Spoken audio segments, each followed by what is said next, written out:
Hi, everybody. I'm welcoming Lisa Heath as my guest today on our series, on our exciting series on natural health, natural foods, health and wellness. And I'm going to talk a bit about Lisa. And thank you, Lisa, for joining us on today's episode. Thank you so much. It's a pleasure. Lisa is an entrepreneur, co-founder of MediResource, and Lisa will tell you about what MediResource does.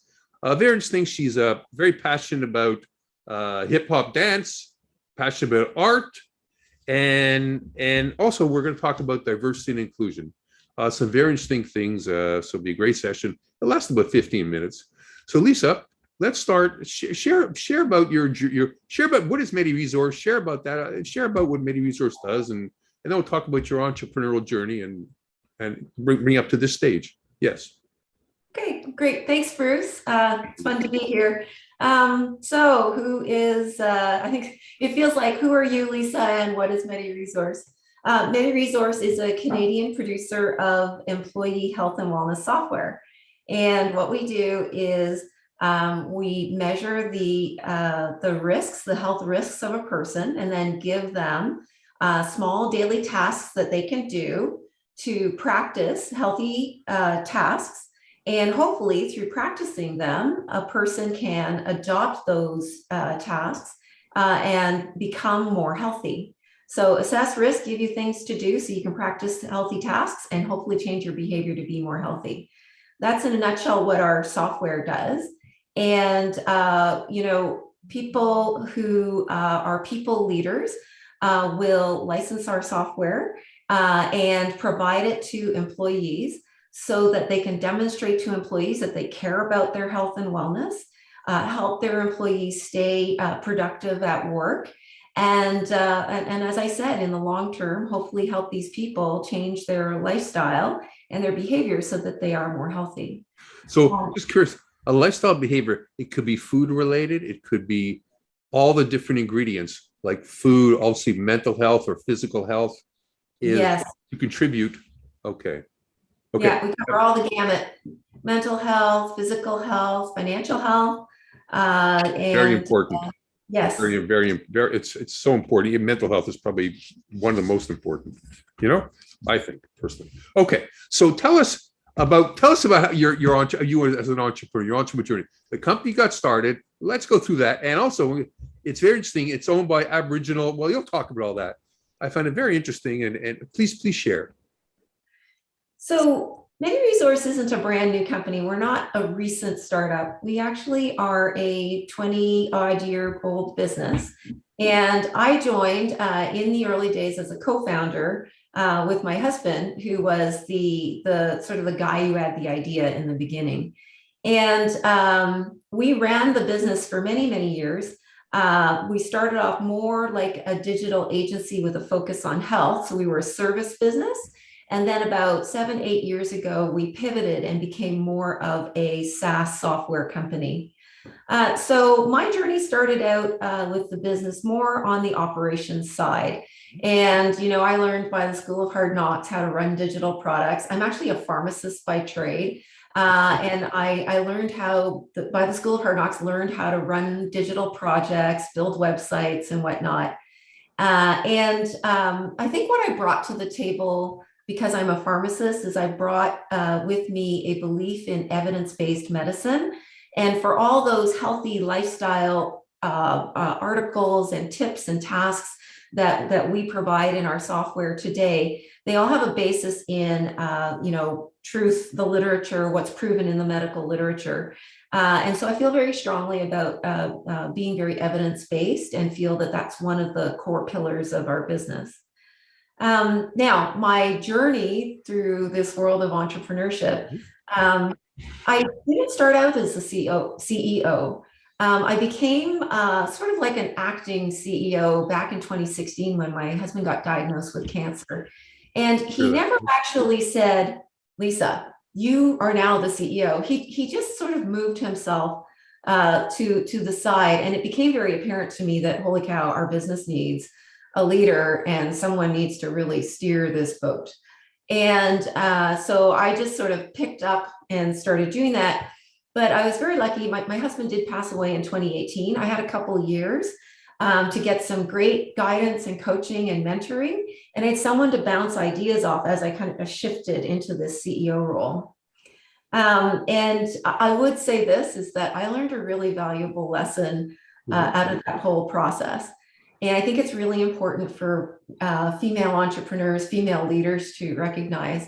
I think that for the whole time that I was with MediResource prior to my husband getting diagnosed with cancer, I think that I was looking for his approval for many of the decisions I was making. And what I learned from about 2016 onwards, that sometimes you don't need to ask, you don't have to have or ask for explicit approval. You need to chart out a path and make sure everyone's somewhat aligned, but you don't necessarily need to get approval to do something explicitly, at least in the entrepreneurial small business world. And I think that was quite a learning for me because we had a certain gap in leadership because my husband had to focus on his health. And it was sort of like a self-awakening that I had, that, you know what, I just need to fill the gap. And I'm not going to get his explicit approval on everything. I'm going to have to make these decisions on my own and then communicate those decisions in a rational way, but not necessarily have to seek approval. It's kind of subtle, the difference. That was a big learning. In 2018, my husband did pass away, and I was the official CEO from then on. And the most valuable, I think, input I had from when I became CEO came from another friend who is a CEO. And she said, you can't do it alone. You're going to need some help in this role. And what she meant is go surround yourself with talent. And I joined a number of networks, CEO networks at that point. And I found those to be really, really helpful in helping me make decisions for the business and lead the business since I became the official CEO. That's great. That's great. Now, at the time you had children, that must have been very challenging. You know, you had young, I don't know the ages, but I'm sure they were young at the time. Yeah. And then you had this business where you had to basically, and it sounds like there were skills you had to learn. It's not an easy thing to do. And I'm sorry about your husband and sorry what happened. And, but that must have been a very challenging time. It was. My kids at the time were 12, 14 and 18. And they all sort of handled the challenges of the day differently. But they seem to be pretty resilient to me. They've managed to come through quite well. I'm very proud of their accomplishments in the ensuing years. Good for you. So also your business is, we talk about, and it's advertised that it's owned and operated by and led by Aboriginal and people of minorities. I want to talk. Let's talk about that.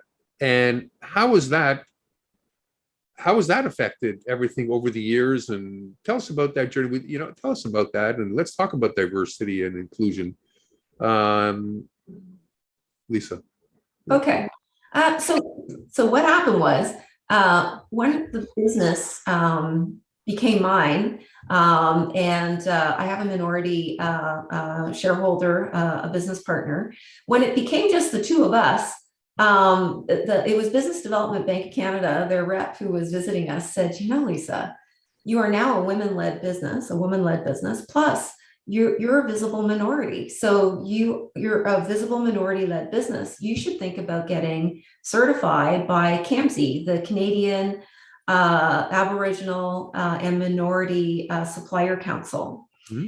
And so the cool thing is that it's not just me, I'm a visible minority, but my minority shareholder business partner, Pierre Paquette, is Aboriginal. And the two of us kind of went, what? Really? Us? Because I think before we never really defined ourselves by our racial background, our ethnic background. The two of us were just, two people that were doing business together and trying to run a business. So we applied and we became certified. And I would say this is that the lesson learned from all of it is that becoming certified didn't really change much. It didn't change much in how we ran the business. Okay. And I think that's actually the secret. The secret is you look for talent you look for people who'll do a great job, and you don't judge them by the cover. You don't judge the book by its cover. You look for nice people that have good talent, and that's who you hire and bring aboard. So it didn't really change the business that much, because we always were fairly diverse, and we live in Toronto. We operate in Toronto, so it's pretty hard to not hire diversely in Toronto. I think what it did was it highlighted to us that we needed to celebrate our diversity. Like, it didn't change the core, because we were still doing, I think we always were sort of hiring diversely anyways. It's just, it kind of made us assess and realize we have to celebrate that with other people, including the people that we hire and that work with us. That's sort of my story around being diverse. Glad. Just can I ask one thing? Has it affected hire? I think diversity, being conscious of it and building it as part of your culture is important. You know, has it helped you in terms of hiring top talent? Has it made a difference? Because when you get top talent equals top results. That's the bottom line. You know, and how's that affected? So I think it has helped us retain employees. Okay. I think people recognize that we accommodate at MediResource, and we're very understanding of cultural differences and whatnot, mostly because we have a lot of cultural differences already in the business, and the leadership reflects that. What I've actually found is that being a female CEO has helped. It's actually my gender, I feel, has helped with new people coming to MediResource. There are people out there who are looking for female leadership, and that's actually been really helpful, I think. Good for you. Congratulations. Good for you. Good for you. Okay, so we're at this point in time. You took over the reins, and now, okay, right? Well, you did. Congratulations. You know, look, it was not easy. Let's be sure, it wasn't easy. It was a challenge, real challenge. You know, a lot going on emotionally, I'm sure. So now you're at the stage where in 2021, let's fast track 2021, 2022, MediResource. So you scaled the business over time. It did scale. And what's happening now? Where are we going? I'm sound like I'm part of it. Where are we going? Where are we going with MediResource? Where are we going? What's the game plan now? So for you and for MediResource, yeah. So we have pivoted, and in the past we were doing more services, and now we have a SaaS software product. So our change over the last few years has been to really focus in on Health Connected, which is our employee health and wellness software. Sure. I think the other we have some new relationships, new resellers here in Canada. And where we're focusing on now is our US launch. So in a few weeks, we will be launching our US product, our US version of Health Connected, and we have a reseller agreement in place with an organization in the US. And we're going to be focusing very much on expanding the business into a US market. Wow. That is the direction. Congratulations. And any learnings from that experience? Because that's just I'm sure you put a lot of time into that. What can you share about, if companies do want to expand to US, what any unique shares or learnings that from what you've been through as someone who, because that's the big step up to this point. What can you share? I think the strategy of having a reseller is actually a pretty good one, because resellers, you can talk to them to help you gain real customer exposure and to get real potential customer feedback, and talk to real people in that market that you're heading towards.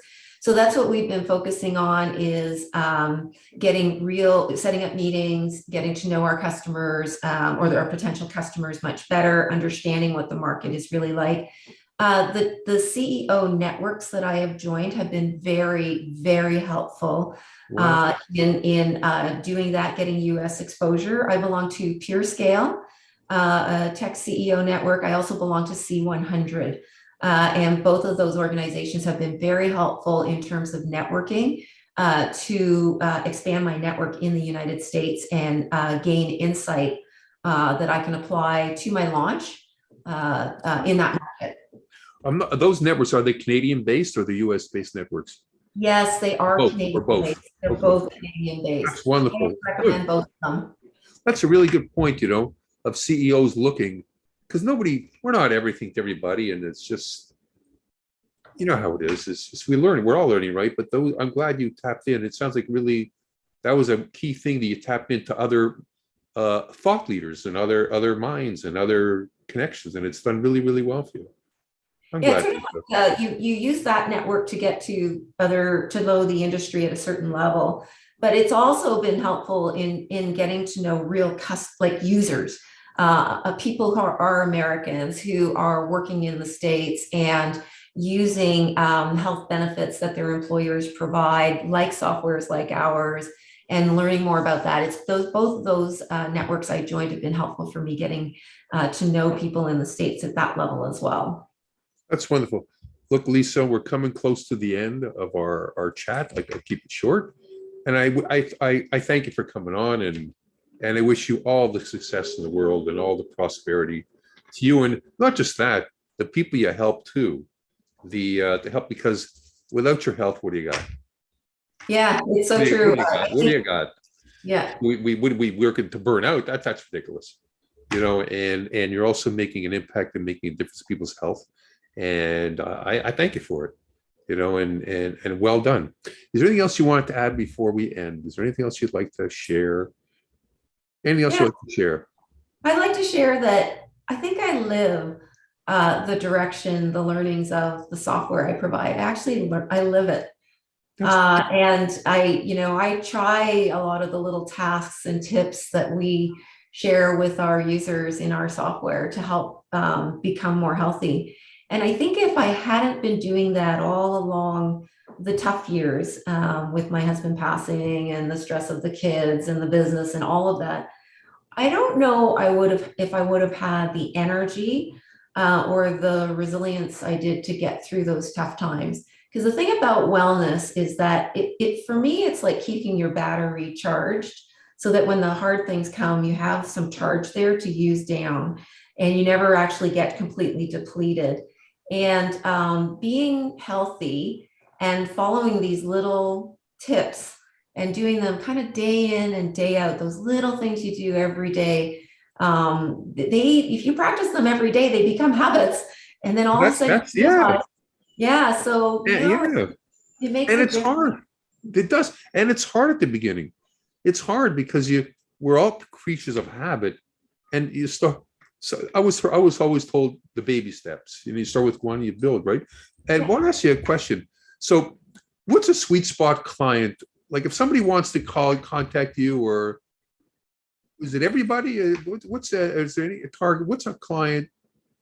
Is there a sweet spot client? Yeah. So our software is good for any employer, any employee, but there are two sweet spots. One is that it is software. So as long as the employer and the employee have some way to connect digitally, like they can use their phone, as long as they can connect digitally with the software, we're good. I think also from an employer perspective, it's sometimes better when there's more than 100 or a couple hundred employees. Sometimes that's better just because you can get a bigger aggregate number of people doing this, using the software. And that gives better, reporting, and you can get some more de-identified information about the health status of your employee base. And then you can actually design a wellness program that meets real true needs of your employees based on the data that we collect in our software. But really, our software can be used by anybody because it's kind of a universal thing, small daily tasks that are healthy, that you practice on a regular basis so that you change your health behavior. Well, good for you. Good for you and good for your team. You got a great team, and that's all part of it, right? You got a great team. Lisa, thank you so much. Thanks, Bruce. Thank you so much for being my guest. And to the audience, enjoy the show. Enjoy some great takeaways. Take care. Have a wonderful day.